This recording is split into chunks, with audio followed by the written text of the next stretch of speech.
U.S. Secretary of State Antony Blinken met with Ukrainian President Volodymyr Zelensky in Kyiv on Tuesday, the first visit by a senior U.S. official since Congress passed a long-delayed $61 billion aid package for the country.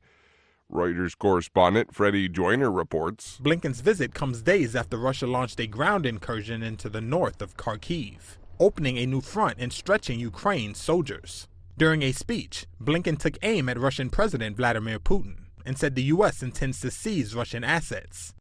What Putin destroyed, Russia should and must pay to rebuild. Our Congress has given us the power to seize Russian assets in the United States. We intend to use it. Russia now controls about 18% of Ukraine and has been gaining ground since the failure of last year's counteroffensive to make serious inroads against Russian troops. Reuters correspondent Freddie Joyner. U.S. Secretary of State Antony Blinken on Tuesday picked up a red guitar at a basement bar in Kyiv with a message for Ukraine that the U.S. and much of the world was fighting not just for Ukraine but for the free world. Blinken was in Kyiv this week pledging unwavering U.S. support as Russia has intensified attacks in Ukraine, joined band 1999 on stage in the capital city. They played Neil Young's Rockin' in the Free World, a rock anthem released in 1989 just before the fall of the Berlin Wall.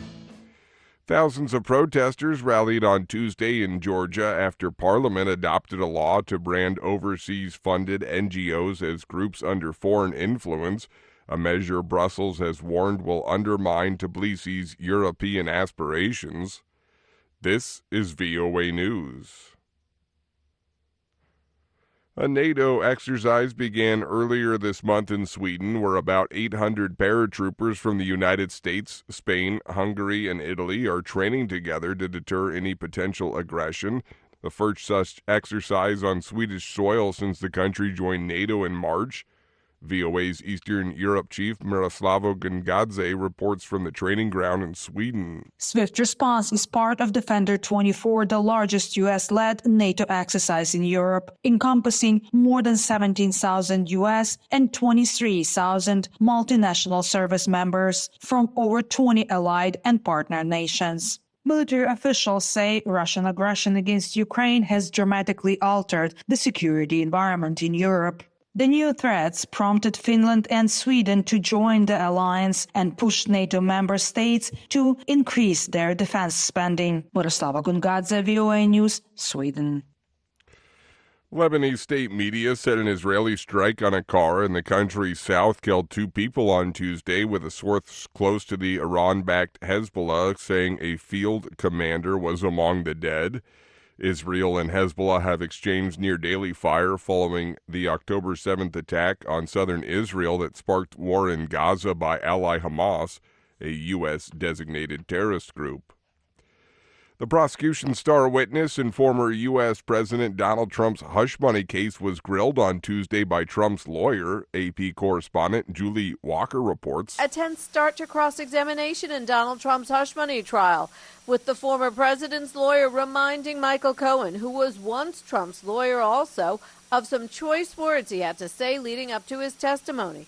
Cohen has been vocal on social media about Trump, his inner circle, and the case. The prosecution had already gotten Cohen to admit to a sordid past of lies and jail time for perjury. Now the defense will make the case he's a liar who can't be believed. One of the last things Cohen told jurors while testifying for the defense was that he regrets the lies, which is a reason he named his podcast Mea Culpa, but he doesn't regret working for Trump. At criminal court in Manhattan, I'm Julie Walker. More than 7 million people in fragile South Sudan are at risk of food insecurity in the coming months, including tens of thousands at a quote-unquote catastrophic level of famine, the United Nations warned on Tuesday.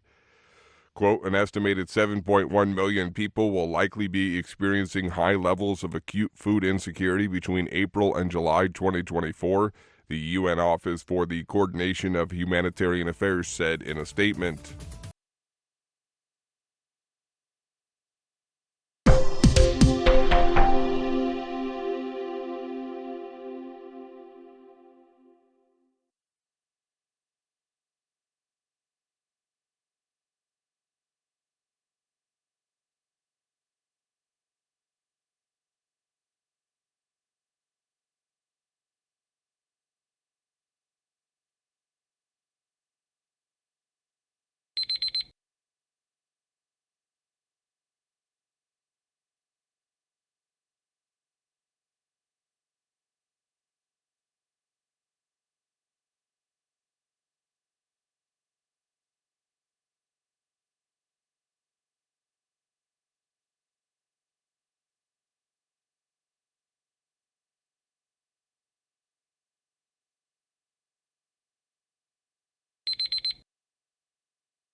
Thank you for watching. Can you do me a favor? Please leave a comment in the comments section below. That would really help. Thank you, and see you again soon.